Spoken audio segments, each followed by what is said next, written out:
بسم الله الرحمن الرحيم. نستفتح الجلسة مثل ما نواه أهلنا وأسلافنا وشيوخنا وآباؤنا الصالحون. الله يدخل نياتنا في نياتهم وأعمالنا في أعمالهم على هذه النية وعلى كل نية صالحة من خيرات الدنيا والآخرة وإلى حضرة النبي محمد صلى الله عليه وسلم بسر الفاتحة.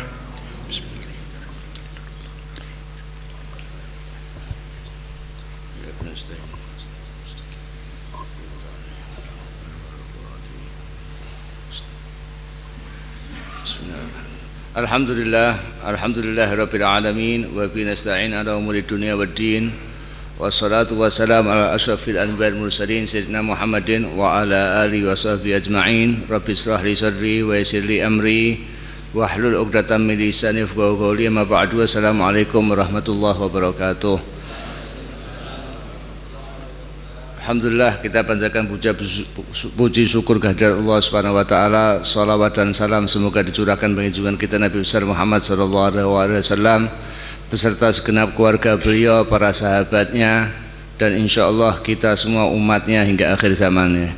Hadirin sekalian, langsung saja untuk menyingkat waktu, malam ini saya akan melanjutkan pembahasan yang lalu-lalu kita dari mulai masalah kematian, menjelang kematian, memandikan, kemudian itu mengkafankan, mensolatkan. Sekarang kita masuk masalah agak detail sedikit ya, jadi cukup panjang itu. Sekarang kita masuk ke masalah pemakaman, dan ini prosesi terakhir kematian seseorang, yaitu dimakamkan atau dikuburkan. Di dalam riwayat-riwayat yang sahih diriwayatkan, saya kira sudah tidak ada perbedaan pendapat di kalangan ulama bahwa azab kubur itu ada, dan itu sudah diyakini, distempel oleh ulama ahlus sunnah wal jamaah. Nah, nanti kita yang bahas masalah itunya, termasuk waktunya, cara pemakamannya, mana-mana yang itu mengikuti sunnah-sunnah Rasulullah SAW. Dan seperti kita tahu, memang ada cukup banyak perbedaan. Misalnya cara berdoa, tahlil, talqin, ada yang pakai adzan, ada yang tidak. Itu gimana? Saya menyampaikan di sini berbagai versi. Maksud saya, intinya semua itu punya dalil, punya alasan, dan menurut keyakinan masing-masing. Apa yang saya sampaikan tidak berarti mengajak orang yang tidak cocok biar ikut semua tahlilan. Enggak, silahkan, tetapi saling toleransi, menghargai pendapat masing-masing. Bahwa seperti itu tuh mereka punya alasan, dan kita yang melakukan juga tidak perlu mengajak-ngajak atau mengingatkan. Seringkali di kuburan, wah jangan seperti ini harus begini. Dari mana? Akhirnya malah timbul percekcokan, malah bukan yang baik yang kita dapat, malah keburukan atau kejelekan. Jadi silahkan, yang kita lakukan paling tidak kita sudah tahu, oh itu alasannya seperti itu, dalilnya seperti itu. Yang tidak mau juga, oh mereka punya alasan, ya sudah biar. Dan insya Allah semuanya benar, insya Allah semuanya benar, baik, tujuannya baik. Dan dari sini kemarin dulu seperti misalnya saya sampaikan masalah mengumumkan kematian, ada orang yang tidak mau, ada dalilnya, tetapi kan pengambilan pemahaman dari dalil itu yang berbeda. Termasuk nanti kita lihat dari bab-bab ini. Yang pertama yang akan saya sampaikan mengenai pahala memakamkan atau menguburkan jenazah seorang muslim. Hadis cukup sahih dan sudah saya singgung beberapa kali. Di antaranya Rasulullah menyebutkan bahwa mendapat ganjaran 1 qirot. Bahkan disebutkan oleh Rasulullah 1 qirot itu sebesar gunung Uhud.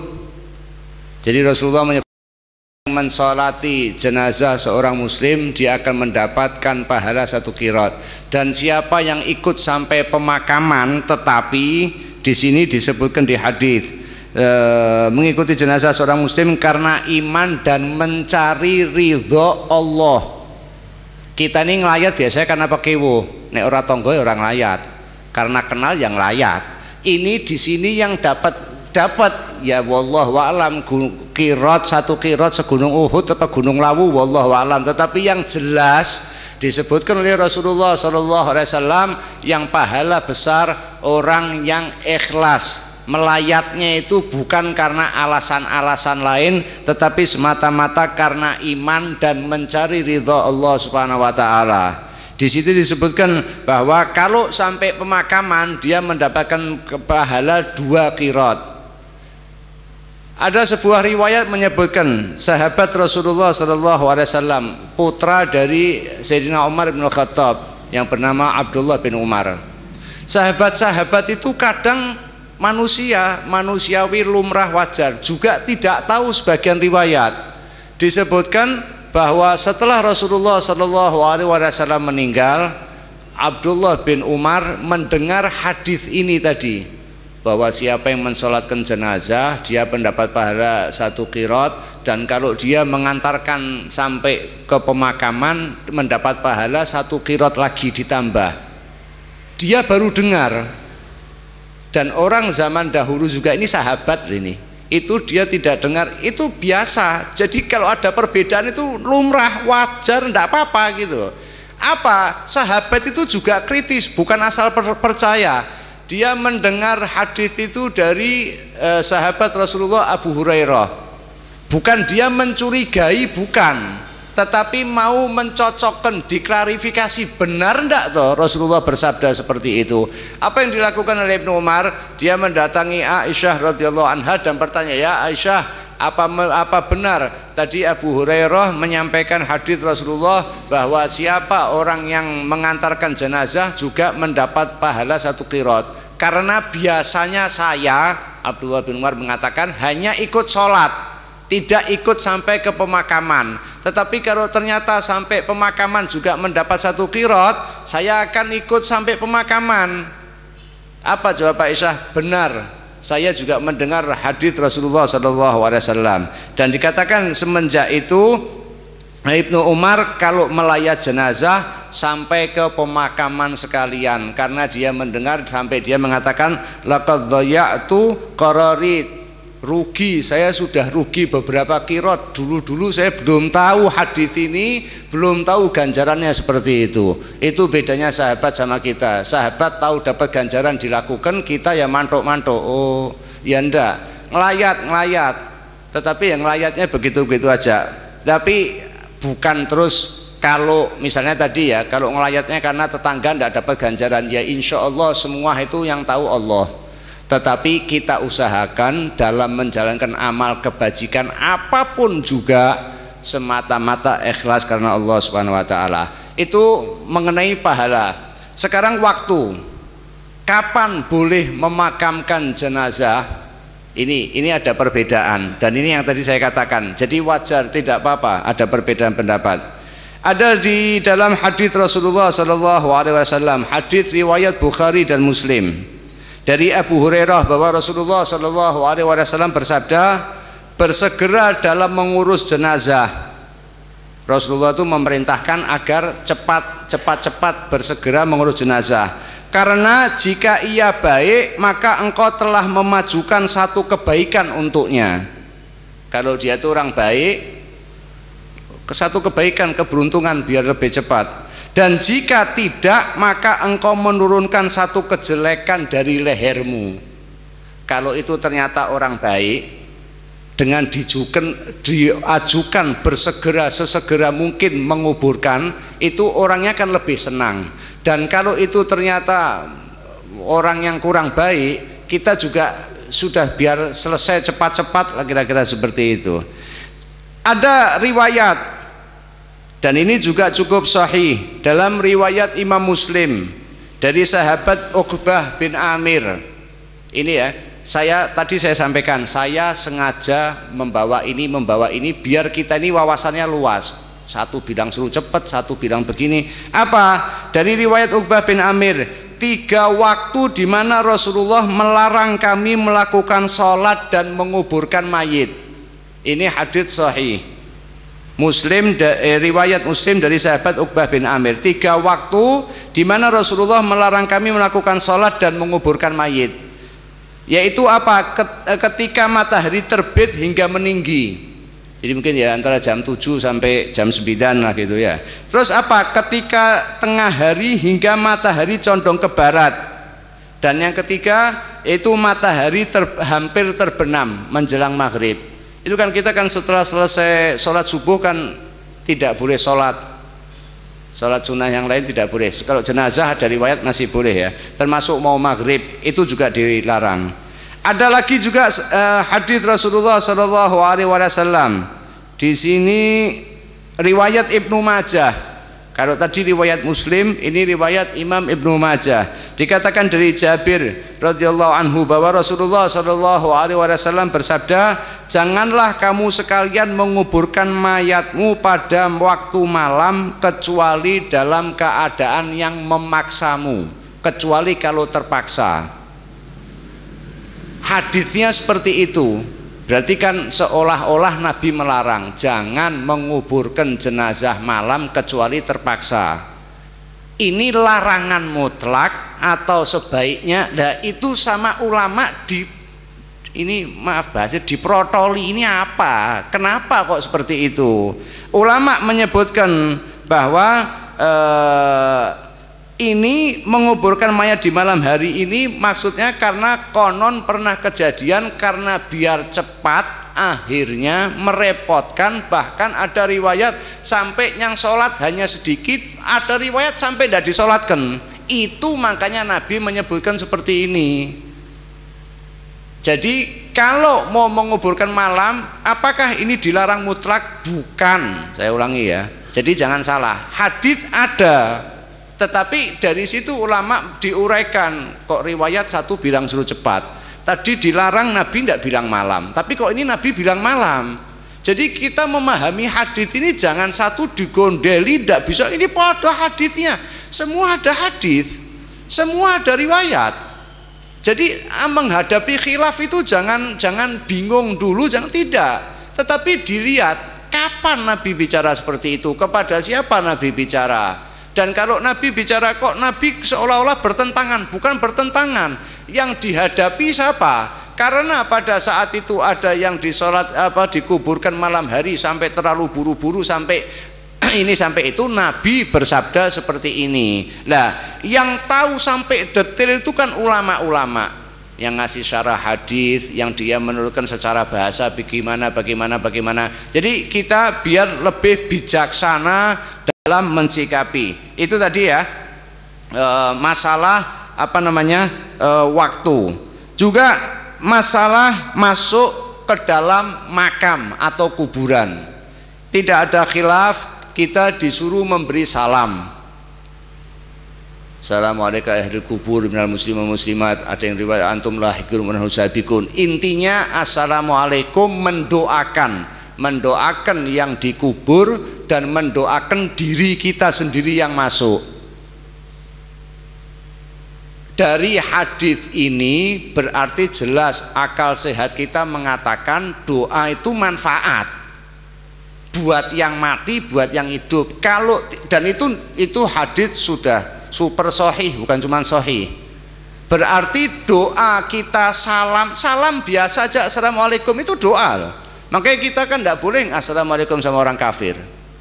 Akal sehat kita mengatakan bahwa orang yang sudah mati, entah kita ruhnya di situ apa di alam barzah apa di mana, yang jelas Rasulullah SAW mengajarkan kita masuk makam memberi salam. Dan setelah salam itu terkandung doa, bukan hanya assalamualaikum antum lahiqun wa nahusabikun, kamu sudah mendahului kami akan menyusul, kamu sudah mendahului kita akan menyusul kamu, yaghfirullahu lana walakum, mudah-mudahan Allah Subhanahu wa taala mengampuni kamu dan juga kita semua. Di sini mengandung pelajaran, dan termasuk satu hal yang terkadang ada lihat mengenai melepas sandal. Kita lihat kadang orang dalam melayat sewaktu masuk pemakaman sandalnya dilepas. Dari mana dalilnya? Dan kalau ada yang tidak memakai sandalnya, apakah itu haram dan lain-lain? Riwayat hadis riwayat Abu Dawud, Nasai, Ibnu Majah dari sahabat yang bernama Bashir. Ini termasuk salah seorang budak Rasulullah SAW. Jadi hadis riwayat Abu Dawud, Nasai dan Ibnu Majah. Apa riwayat di sini? Bahwa anna Rasulullah sallallahu alaihi wasallam pernah satu kali Rasulullah sallallahu alaihi wasallam saat di pemakaman, di kuburan, nadhara ila rajulin yamshi fil kubur. Bahwa Rasulullah sallallahu alaihi wasallam melihat, menyaksikan seseorang jalan di kuburan. Lihat hadisnya ya. Ini kalau teksnya bukan ngelayat, jalan di kubur. Jalan di kubur sama ngelayat kalau menurut bahasa wallahu a'lam riwayat hadis ini Rasulullah tuh lihat waktu melayat apa orang lewat di kuburan. Yang jelas Rasulullah di pemakaman wallahu a'lam saat melayat atau tapi di riwayat ini nadhara ila rajulin melihat kepada seorang yamshi fil kubur, jalan di kuburan. Alaihi na'lan, dan orang tadi yang jalan itu memakai sepasang sandal. Faqala, lalu Rasulullah sallallahu alaihi wasallam berteriak memanggil orang itu, ya sahibas sabtitain. Sabtitain ini kuncinya. Itu nama sandal. Jadi bukan sembarang sandal, tapi nama sandal. Ya sahibah sabtitain, wahai orang yang memakai sandal sabtit itu. Sabtitain itu dua sabtit itu. Wahai orang yang pakai sandal sabtitain, sabtit. Apa? Waihak, celaka kamu, algi sibtiyatak. Celaka kamu, lepas sandal kamu. Suruh melepas. Dan diriwayatkan orang tadi itu fanadhara rajulu, lalu orang tadi lihat yang kan bicaranya agak keras Rasulullah kan, yang pakai sandal itu lepas sandalnya. Orang itu kan lihat siapa, dilihat sama dia ternyata adalah falamma arafa Rasulullah, sewaktu dia melihat ternyata itu Rasulullah sallallahu alaihi wasallam, khala'ahuma faroma bihima, dia langsung melepas dan dilemparkan sandalnya. Ini hadits sahih, tadi saya bilang riwayat Abu Dawud, Nasai, Ibnu Majah. Kenapa kok ulama tidak menekankan untuk melepas sandal? Lah ini kuncinya, di sini perbedaannya. Ulama menyebutkan bahwa Imam Khattabi diantaranya ini menghukumi orang masuk makam dengan sandal hanya makruh, bukan haram. Tidak ada yang riwayat yang mengatakan itu haram, tidak, hanya makruh, kurang bagus. Kenapa? Karena sandal sibtit tadi ini kan disebut sama Rasulullah, wahai orang yang pakai sandal sibtit. Sandal sibtit itu mungkin kalau zaman sekarang karnival ya Pak, merek sandal yang bagus, yang orang kalau pakai itu berkesan mewah, sombong. Lah Rasulullah itu tidak ingin orang di kuburan kok malah sombong-sombongan. Makanya sama Rasulullah kalau tadi kalimat waihaka, celaka kamu, lepaskan, kan seolah-olah Rasulullah marah. Kenapa? Ulama menyebutkan bukan hanya sekedar sandal, tetapi Rasulullah marah karena sandal yang dipakai sama orang tadi itu sandal namanya sibtit, bukan merek ya, tetapi yang dikenal kalau sandal itu sandal yang pakai ini orang-orang yang kaya untuk mewah-mewahan. Sementara di pemakaman, di kuburan tidak pantas untuk memakai hal-hal yang seperti itu. Ada juga Imam Ahmad juga meriwayatkan bahwa memakai sandal dari hadis ini juga itu makruh. Jadi hanya kurang bagus, tidak sampai haram, makruh aja. Tetapi jika ada udzur, mungkin kalau dilepas malah kotor atau kena duri atau ini atau itu, dia mengatakan tidak apa-apa. Ulama yang lain mengatakan tidak. Kenapa? Apa dalilnya? Apa alasannya? Kok berani Nabi bilang suruh melepas, kok dia bilang pakai sandal tidak apa-apa? Bukan membantah Rasul, tapi lihat logikanya. Kan ada hadits Rasulullah bahwa Rasulullah SAW riwayat Bukhari, Muslim, Abu Dawud sahih. Apa? Innal abda idza wudhi'a fi qabri, kalau seorang hamba mayit itu dimasukkan di kubur, wa tawalla anhu ashabuh, terus pelayatnya itu pergi, teman-temannya pergi, innahu la yasma'u qara'ani alihim, mayit itu dengar suara sandalnya. Berarti orang yang ngelayat pakai sandal. Paham yang saya maksud ya? Jadi kalau dibilang bahwa itu harus, kenapa kok Rasulullah mengatakan di kuburan di riwayat ini pakai sandal? Nah, makanya ulama itu sebagian ulama berpendapat yang tidak boleh atau kurang bagus itu kalau memakai sandal yang menunjukkan atau berkesan mewah. Dan saya ulangi, saya menyampaikan sengaja seperti ini biar kita itu tidak kaku atau tidak. Jadi orang mau ngelepas ya sudah, biar dia punya pendirian seperti itu. Tetapi Anda yang melepas jangan dilepas. Rasulullah bilang haram, jangan seperti itu, sudah biar sendiri-sendiri. Yang mau pakai sandal monggo, yang enggak monggo, yang mau. Jadi kita enak, semua punya alasan, semua punya dalil. Dan saya sampaikan ini kan kita tahu bahwa oh makanya kok ada orang yang melepas sandal. Oh kenapa kok ini tidak melepas? Semua ada alasan dan ada dalil serta jalan dengan sendiri-sendiri ya. Kalau itu tadi masalah waktunya, pahala dan waktu, sekarang masalah ke cara pemakamannya. Di dalam salah satu riwayat disebutkan bahwa dari Abu Sa'id bahwa bila kalian melihat jenazah, Rasulullah menyebutkan maka berdirilah. Kita ini disuruh berdiri, dan barang siapa mengantarkannya hendaknya ia tidak duduk sampai jenazah itu diletakkan. Mengenai berdiri melihat jenazah ini juga ada khilaf. Bahkan salah satu riwayat yang menunjukkan suruh berdiri, sewaktu Rasulullah SAW ada jenazah lewat, ada sahabat duduk, Rasulullah menegur, kenapa kok kamu tidak berdiri ada jenazah? Sahabat bilang, itu orang Yahudi ya Rasulullah. Rasulullah malah bilang, apa orang Yahudi itu kan makhluknya Allah. Kita ini berdiri bukan ngajeni mayitnya, tapi ngajeni si pencabut nyawanya Allah Subhanahu wa ta'ala. Tetapi ulama juga ada perbedaan pendapat bahwa itu hanya sebaiknya. Ada riwayat juga yang mengatakan bahwa itu di masa-masa awal Rasulullah SAW, yang jelas tidak ditekankan. Tetapi kalau orang melihat bahwa ini termasuk salah satu sunnah, monggo tidak apa-apa. Dan juga tadi dikatakan tata cara mengantarkan itu kita berdiri sampai jenazah itu diletakkan.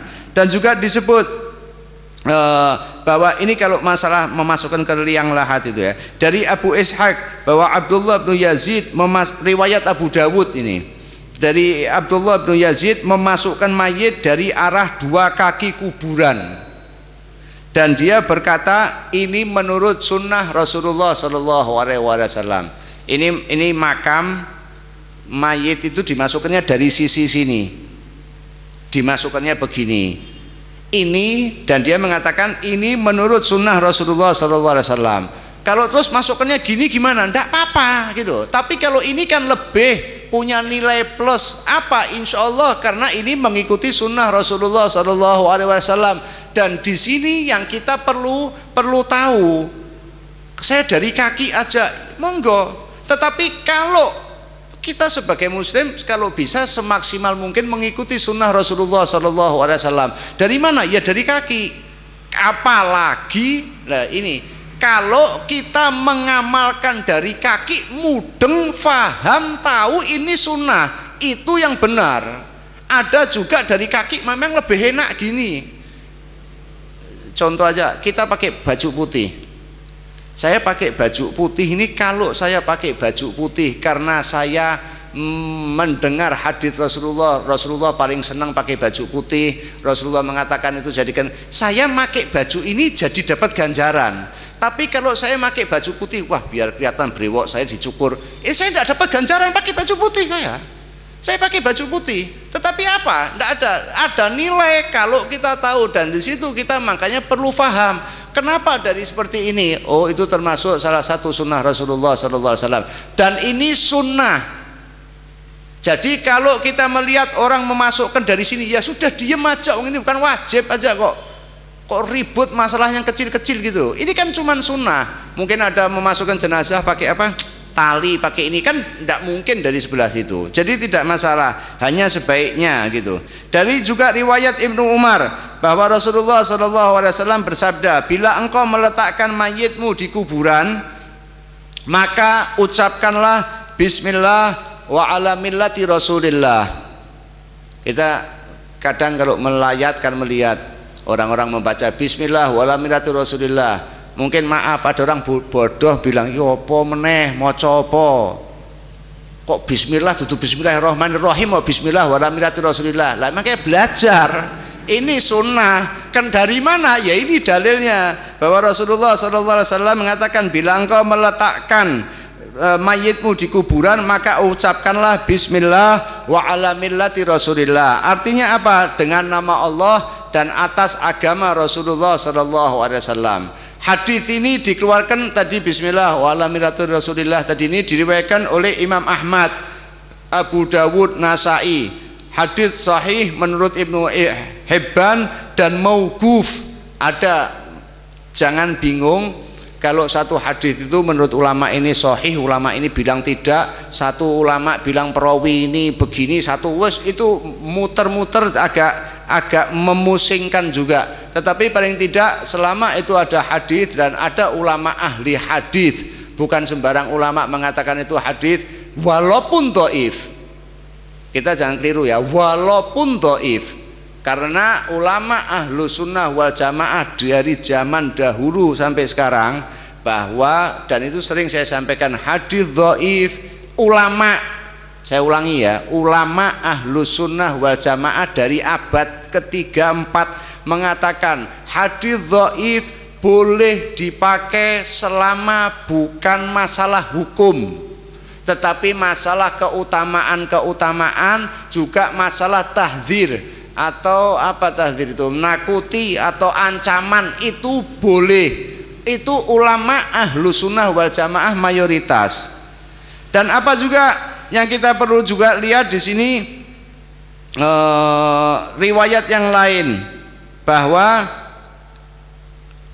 ada riwayat dari Sa'ad bin Abi Waqqas, hadits sahih, berkata dia mengatakan galilah liang lahat untukku dan pancangkanlah batu-batu untukku seperti yang telah dibuatkan oleh Rasulullah SAW.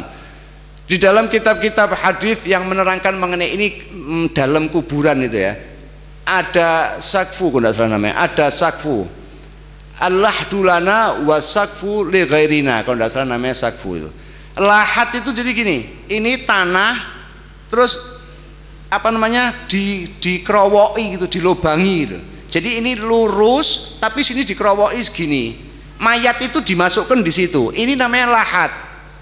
Tapi kalau yang sakfu itu lurus gini, lurus cuman lurus saja boleh, ada gininya sedikit boleh.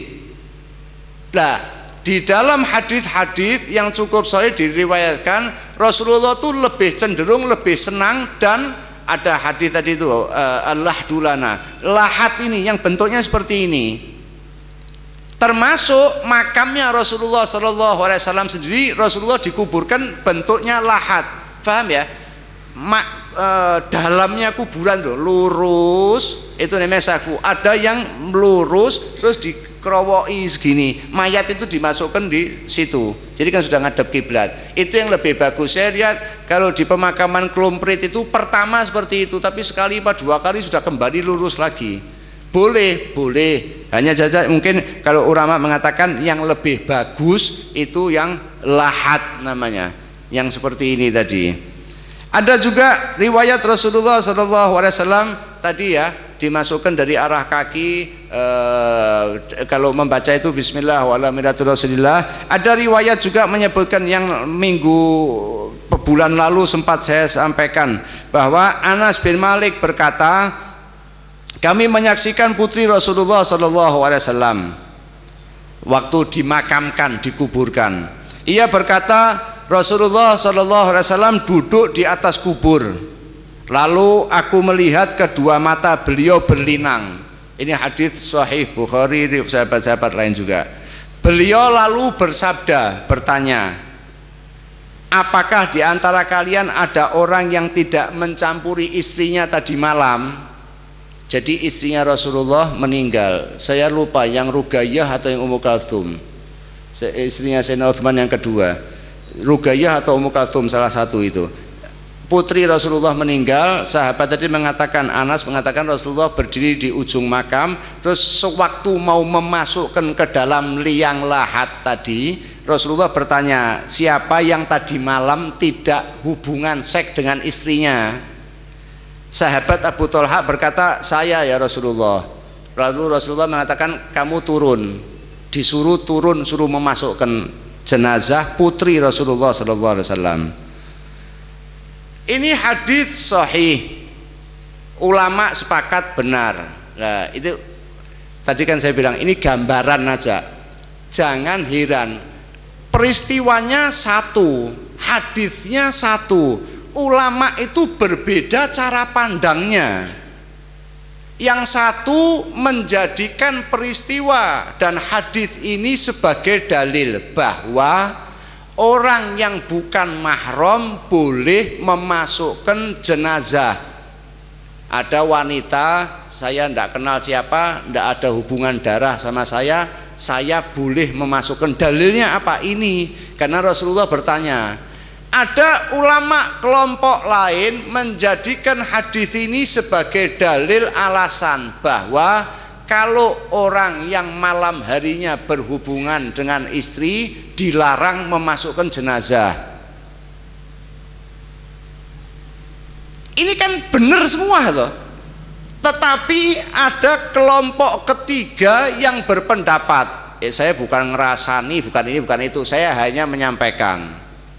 Ulama kelompok ketiga mengatakan orang yang berhubungan sama istrinya di malam hari tetap boleh. Loh, kok berani? Wong ada hadisnya, Nabi bilang siapa yang tidak berhubungan kok berani berpendapat seperti itu. Dia punya alasan. Jadi kita harus dulu apa alasannya. Saya ulangi, ini saya hanya menyampaikan. Di dalam riwayat, sewaktu putri Rasulullah Shallallahu Alaihi Wasallam dalam keadaan sakit, Sayyidina Utsman ibnu Affan itu menikah lagi. Nah, sewaktu putrinya Rasulullah meninggal, Sayyidina Utsman dalam posisi kemanten baru. Orang yang berpendapat tidak apa-apa, Rasulullah tuh berpikiran, ini menurut dia, ini kalau Sayyidina Utsman kemungkinan besar dia kemanten baru ya berhubungan, dan kalau ke ini istrinya mungkin yang masukkan ke liang lahat ya dia, wong istrinya. Nah ini saya sampaikan ya, saya cuma menyampaikan. Orang tadi berpendapat karena Rasulullah kurang sreg, anaknya sedang sakit, ditinggal menikah lagi, maka Rasulullah mengucapkan ini, siapa yang siapa yang tadi malam tidak berhubungan disuruh masuk. Tidak usah diperpanjang masalah ini, tapi saya akan menyampaikan yang saya masuk. Ini kan semua punya alasan, punya dalil, punya argumentasi, biar sendiri-sendiri gitu loh. Jadi kita tidak bisa, oh tidak boleh, tidak usah. Mereka lebih tahu dan mereka punya keyakinan seperti itu, silakan. Selama ada hujah, alasan, dalil yang dipakai sebagai pegangan, dan bukan kita saya punya pikiran sendiri, ini punya pikiran terus, wah kacau agama. Semua ceramah, semua menyampaikan fatwa, enggak. Saya ulangi, ini bukan pendapat saya loh. Saya ini hanya membaca dari sini, saya ramu, dan itu pendapat-pendapat seperti itu termasuk pendapat yang dipakai oleh para ulama. Makanya kalau kita lihat, kan kalau kita membaca di kitab-kitab mungkin yang tidak terlalu tebal, apa syarat memasukkan jenazah? Tidak ada, tidak disebut. Ya mungkin ada yang menyebutkan ya orang yang tadi malam tidak berhubungan dan lain-lain, itu wallahu alam. Tetapi yang jelas insya Allah semuanya benar, dan Rasulullah mungkin menekankan di sini intinya orang yang bukan mahram boleh memasukkan jenazah lawan jenis yang bukan mahram. Usahakan tidak nempel biar wudhunya tidak batal, karena itu memang ada khilaf, ada yang diwudhui, ada yang tidak, ada yang itu wallahu alam. Insya Allah semuanya juga masih benar. Sekarang kita masuk, ini waktunya agak mepet juga ya, masalah talqin. Talqin ini apa toh? Talqin ini kalau secara bahasa berarti tafhim, memberi faham atau memahamkan. di dalam kamus itu. Ada juga yang memberi pengertian arti talqin itu mengajar atau mengingatkan dalam kamus. Kamus Munjid juga memberi artinya saja. Arti talqin itu memberi peringatan dengan mulut secara berhadap-hadapan. Artinya talqin secara bahasa. Tetapi secara pengertian atau mengenai syariat, ulama-ulama yang mengatakan nomor satu, talqin itu mengajarkan kalimat tauhid kepada orang yang akan wafat. Itu hadits sahih. Saya sudah sampaikan yang lalu-lalu, laqinu mautakum la ilaha illallah. Yang nomor dua, mengingatkan mayit yang baru dikubur dengan beberapa hal penting untuk menghadapi pertanyaan malaikat. Jadi ulama memberi pengertian talqin. Saya dulu sudah saya sampaikan, kata mautakum ini ulama ada yang hanya menyebutkan mau mati. Ada yang berpendapat mau mati maupun setelah mati. Tetapi yang jelas di talqin tadi ini orang yang baru dikubur. Jangan Anda ziarah ke kuburan baca talqin. Ya ndak apa-apa toh, ndak apa-apa ya, tapi itu aneh juga, iki opo meneh, sudah dikubur bertahun-tahun kok datang ziarah malah talqin. Dan apa? Ulama-ulama Syafi'iyah, seseorang itu lebih tepat disebut bukan bermadhab Syafi'i, tetapi lebih pas, lebih tepat disebut Syafi'iyah. Kenapa? Kalau Anda lihat madhab Syafi'i itu masih beda-beda pendapat, itu ada. Imam Romli bilang gini, Imam Ghazali bilang gini, Imam Nawawi bilang gini, tetapi muaranya satu. Makanya kalau disebut madhab Syafi'iyah itu masih di koridor madhab Syafi'i, walaupun ada perbedaan cukup banyak, perbedaan ini, perbedaan itu dan lain-lain. Di situ ulama madhab Syafi'i mengatakan sunnah bukan dalam pengertian dilakukan Nabi begini begitu, tidak ya. Sunnah itu bisa secara bahasa berarti hal yang bagus, termasuk yang baru. Terus apa? Sunnah bagus, mengandung pahala dan bermanfaat.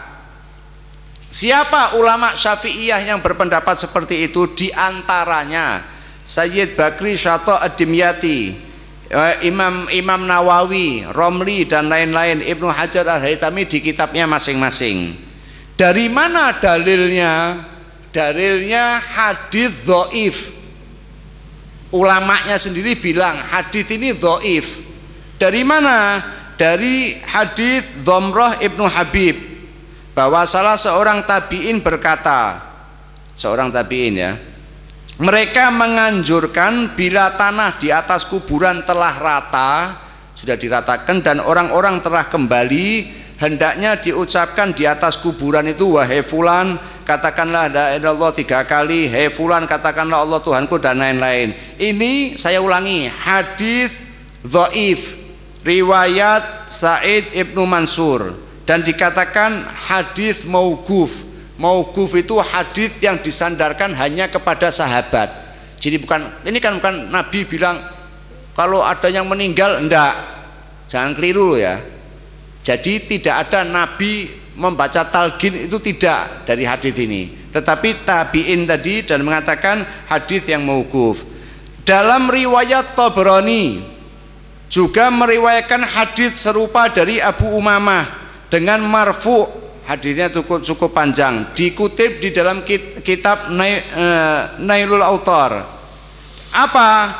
Dari sahabat Abu Umamah. Jadi Abu Umamah yang berucap, idza ana mittu, kalau saya meninggal, fasna'u bi, maka lakukanlah kepada saya kama amarana Rasulullah sallallahu alaihi wasallam, lakukanlah seperti apa yang diperintahkan oleh Rasulullah sallallahu alaihi wasallam.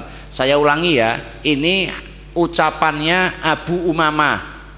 Jadi Anda juga jangan, ini dalilnya, enggak. Apa? An-nasna'a bimautana, agar membuat bagi orang yang meninggal itu, faqala idza mata ahadum min ikhwanikum, apabila ada yang meninggal salah seorang dari saudara kamu, fasawaitumut turab, dan sudah ditaburi tanah pasir, ala qabri, sudah diratakan begitu, falyakum ahadukum, hendaknya ada yang berdiri salah seorang di antara kamu ala ra'si qabrih, di ujung makam, tsummal yaqul ya fulan bin fulan, suruh mengatakan wahai fulan bin fulan yang tadi itu, mengingatkan mengenai Allah dan lain-lain. Fa innahu yasma'uhu wa la yujib, karena sesungguhnya si mayit tadi itu mendengar, hanya saja dia tidak bisa membalas.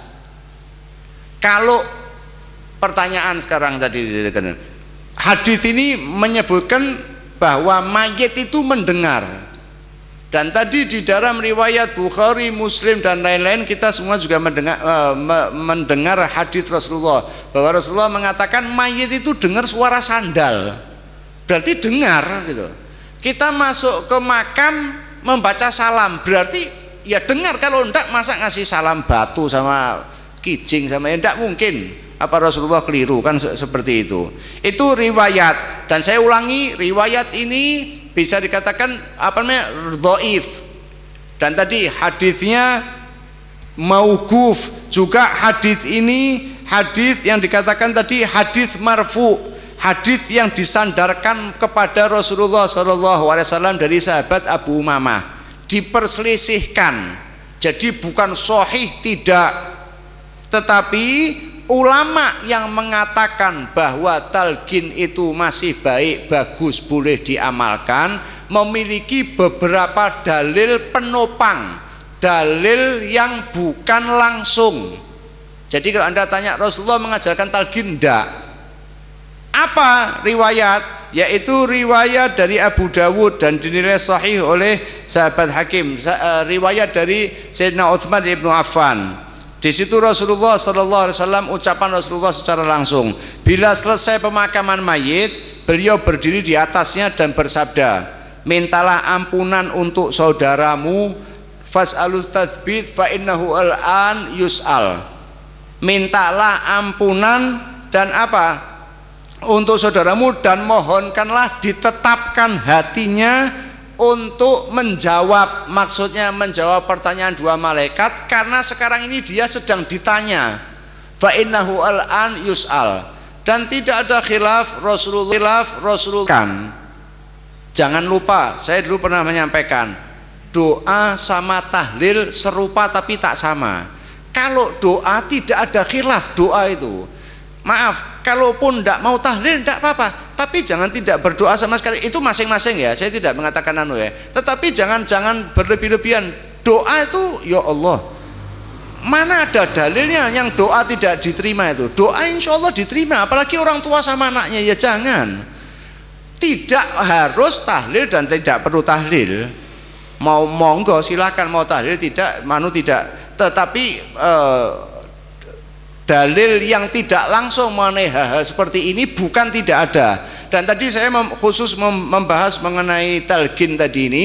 Dari riwayat ini ulama menyebutkan mereka masih menganggap bermanfaat, berguna. Ini berhubung waktunya sudah habis, tapi makanya kalau saya anggap nanti wallahu alam, saya sudah takut terlalu panjang bertele-tele, tetapi nanti insya Allah disambung lain kali. Tetapi ada yang lebih penting untuk kita ketahui tadi. Jadi misi apa bermanfaat, ada beberapa keterangan ulama dan lain-lain, tapi sudah saya loncat aja. Itu kan khilaf, ada yang tidak khilaf. Siksa kubur ini ada. Diriwayatkan bahwa Sayyidina Utsman ibnu Affan itu kalau lihat kuburan menangis. Tadi kita sudah mau tahlil, tidak tahlil, talqin, tidak talqin. Ini ada yang lebih penting kita pikirkan. Saat ditanya kenapa kok menangis ya Utsman, dikatakan ini sudah tempat terakhir. Orang mati ini sudah selesai. Sudah selesai, amalnya selesai, tidak bisa beramal lagi. Kalaupun dapat itu hanya kiriman sekedar doa-doa yang meringankan dan lain-lain. Siksa kubur ada. Saya akan menyampaikan kisah sahabat Rasulullah SAW yang bernama Sa'ad ibnu Mu'adz. Sa'ad ibnu Mu'adz ini seorang Ansor, termasuk baiat kepada Rasulullah SAW. sumpah setia membela Rasulullah. Saat perang Badar, jangan lupa perang Badar itu Rasulullah keluar dari Madinah hanya untuk menghalangi kafilah Quraisy, bukan mau perang loh. Bukan keluar tuh mau perang tuh, tidak, mau nyegat kafilah Quraisy. Tetapi setelah di sana kafilahnya sudah lewat, malah orang Mekah dengar berangkat mau nyerang. Makanya sewaktu Rasulullah SAW mendengar kabar seperti itu, Rasulullah sendiri khawatir. Ini jangan-jangan sahabat saya ajak perang tidak siap ini. Dan sudah mulai ada suara. Rasulullah bermusyawarah, bagaimana kita sekarang mau mencegat ini rombongan ini, ternyata sekarang sudah jalan. Bagaimana menurut kamu? Yang satu bilang ya sudah kita pulang aja. Orang Madinah tidak biasa perang, tidak ini tidak itu. Kita pulang aja, begini satu begini satu begini satu begini. Dan Rasulullah sudah mulai, waduh, kalau Rasulullah langsung mengajak ditolak kan malah tidak bagus, tidak baik. Saat itu pada masa itu Sa'ad bin Mu'adz termasuk tokoh Ansor. Rasulullah hanya diam begini-begini. Rasulullah lalu melihat kepada Sa'ad dan Sa'ad tanya, ya Rasulullah, kelihatannya Anda itu mau tanya pendapat saya. Rasulullah bilang, benar ya Sa'ad. Apa jawab Sa'ad? Ya Rasulullah, kami dahulu orang jahiliyah, kami begini, dan sekarang kami taat patuh. Andai kata Anda sekarang ini masuk ke laut, nyuruh memerintahkan kami masuk laut, kami masuk laut. Dan kami tidak pernah takut dengan apapun juga. Mendengar suara Sa'ad, sahabat-sahabat lain yang tadinya minta pulang, oh enggak, Allahu Akbar, menjadi semua berani. Karena apa? Karena keberaniannya Sa'ad ibnu Mu'adz tadi itu. Peristiwa perang Uhud. Di masa perang Uhud, umat Islam pada awalnya menang. Tetapi karena ada yang tidak menurut perintah dengan Rasulullah, akhirnya pasukan kocar kacir. Bahkan Nabi kita SAW kena lembing, jatuh. Diriwayatkan itu pada saat itu sudah berteriak, oh sudah meninggal, Muhammad sudah mati. Orang kafir Quraisy sudah berteriak senang. Tetapi ada beberapa sahabat yang melindungi Rasulullah SAW dari kepungan. Jadi sudah jatuh, malah orang kan yang diserang itu kan pimpinannya. Semua datang ngeroyok, tetapi Sa'ad bin Mu'adz di situ berdiri membela Rasulullah SAW. Peristiwa lain di perang Khandaq, perang Ahzab. Singkat cerita, Sa'ad kena lembing dari musuh, kena panah, dan akhirnya dia sakit. Rasulullah sangat sayang kepada Sa'ad. Karena sayangnya sampai-sampai diriwayatkan Rasulullah memerintahkan agar Sa'ad ini diletakkan di samping Masjid Nabawi. Biar Rasulullah itu selesai sholat menjenguk, Rasulullah selesai sholat menjenguk, terus dilihat sampai seperti itu. Tetapi pada satu hari, karena luka Sa'ad sudah benar-benar parah, Sa'ad yang sedang sakit dan sakaratul maut diletakkan di pupunya Rasulullah SAW, didoakan sama Nabi, dan dia mata yang dilihat terakhir sebelum meninggal wajahnya Rasulullah SAW. Sakit dibuka matanya, apa mau melihat wajahnya Rasulullah SAW. Dan Rasulullah mendoakan apa? Ya Allah, Rasulullah bersabda, saat telah berjihad di jalanmu. Anda lihat jasanya seperti itu di perang, dari pertama kali ikut Bai'atul Ridwan, ikut perang Badar, ikut perang Uhud, membela Rasulullah seperti itu. Dikatakan, ya Allah, saat telah berjihad di jalanmu, ia telah membenarkan Rasulmu dan telah memenuhi kewajibannya, maka terimalah ruhnya dengan sebaik-baik cara penerimaan ruh. Selesai berdoa itu, Sa'ad menghembuskan nafasnya, meninggal. Dan apa yang diucapkan oleh Sa'ad, ucapan terakhirnya, dia mengatakan, salam atasmu wahai Rasulullah, ketahuilah bahwa aku mengakui bahwa Anda adalah utusan Allah.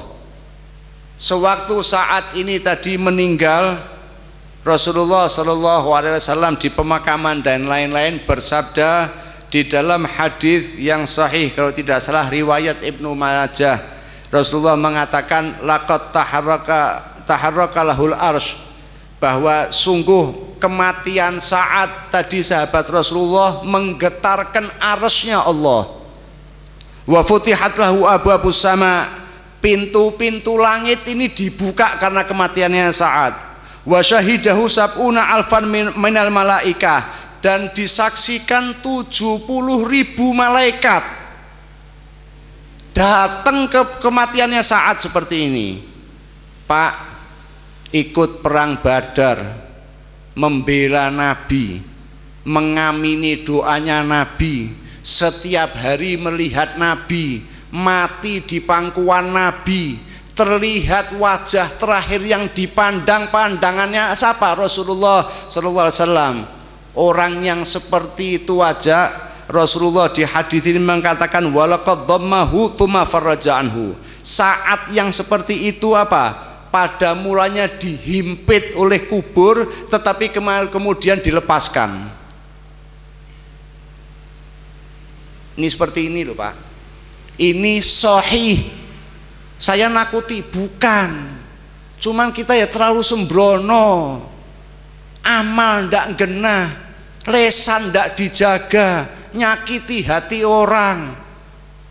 Terus kok rumongso kubur selamat. Maka Rasulullah sampai menyebutkan satu hadis, andai kata ada orang yang selamat dari himpitan kubur itu Sa'ad, yang meninggal harus tergoncang, sholat ndak genah, sama orang tua ndak taat, muamalah ndak beres. Kok kita ini seolah-olah sudah pegang tiket masuk surga, selamat dari kubur? Siapa yang bilang? Dari mana? Ini yang kita harus ambil pelajaran. Yang menyelamatkan kita amal kita dan rahmat Allah serta kebaikan kita. Untuk ini pelajaran buat kita. Jadi kita membahas hal-hal seperti ini, kita ikuti sunnah-sunnah kita agar selamat dunia sampai akhirat. Tetapi sebagai kunci biar kita biar nanti malam bisa tidur tidak putus asa. Kenapa kok seperti itu? Saya juga takut nanti pikirnya cuma nakut-nakuti. Manusia ini asalnya dari apa? Dari tanah kan. Manusia asalnya dari tanah, jasad. Makanya mati dimasukkan ke tanah. Tanah itu ibu kita, salah satu ibu kita dalam tanda kutip. Jadi dihimpit sama tanah itu, kalau orang yang baik insya Allah himpitan seperti buayannya ibu sama anak, dikeloni. Tetapi na'udzubillah min dzalik, kalau yang tidak baik baru yang dihimpit benar. Dan insya Allah bukan hanya Sa'ad, tetapi orang yang bertauhid, amalnya baik, hatinya baik, insya Allah semua diselamatkan oleh Allah Subhanahu Wa Taala dari siksa kubur, selamat sampai masuk surganya Allah Subhanahu Wa Taala. Itu yang bisa saya sampaikan, kurang lebihnya mohon maaf, dan kita akhiri dengan kita membaca doa bersama. الفاتحة بنية القبول وتمام كل سول وإلى حضرة رسول سيدنا محمد صلى الله عليه وسلم بسر الفاتحة.